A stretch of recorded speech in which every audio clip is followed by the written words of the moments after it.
6 novembre, un nouveau refuge pour migrants a ouvert à Paris. C'est le premier camp officiel des réfugiés dans la ville. Il a ouvert en réponse au démantèlement du grand camp de Calais.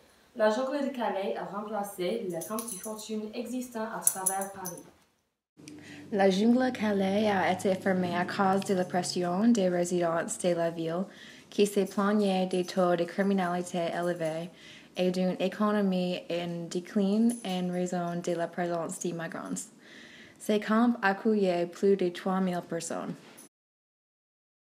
Les nouveaux centres des migrants espèrent fournir un refuge à ces personnes, ainsi que des migrants déjà à Paris vivant dans la rue. Ce camp et bien d'autres ont été créés en réponse à la crise européenne des migrants. À partir de 2015, les réfugiés sont venus en Europe tenter d'échapper à la guerre, à la persécution et à la pauvreté. La plupart des réfugiés venaient de pays comme la Syrie, l'Afghanistan, l'Irak et plus encore. Les réfugiés ont cherché refuge dans toute l'Europe, y compris une abondance de pays francophones. Que pensez-vous du nouveau refuge pour réfugiés et migrants à Paris? Je pense que les nouveaux réfugiés, je pense que c'est une bonne idée parce que les refuges n'ont pas un endroit à vivre sans le refuge. Donc, oui, c'est vraiment une bonne idée.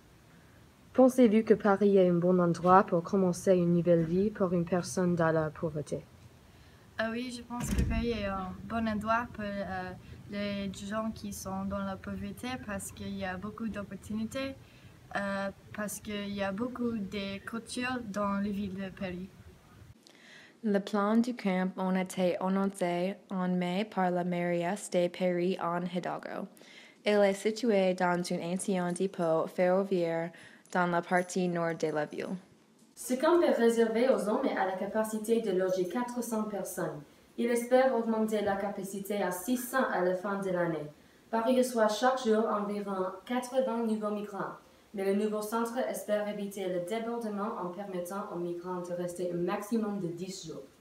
Il est important de noter que ce centre n'est pas un logement à long terme pour les migrants, mais un centre d'accueil pour les arbitrer brièvement et les aider avec leurs demandes d'asile pour trouver leur prochain lieu de vie. Vous inquiétez-vous qu'il y aura débordement et que ce n'est peut-être pas la meilleure solution pour les migrants? Oui, les débordements pourraient être un problème, en raison du nombre élevé d'immigrants. La camp coûte 600 millions d'euros à construire et coûtera 15 millions d'euros à exécuter annuellement. La commune de Paris couvrira 80% des coûts de construction et l'État fournira les 15 millions annuels.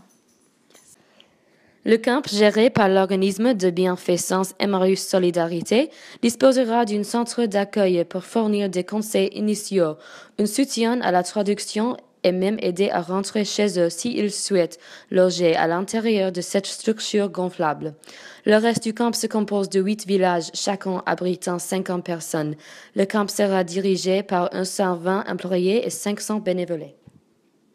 Un deuxième camp sera ouvert au début de 2017 pour les femmes et les enfants d'une capacité de 350 personnes.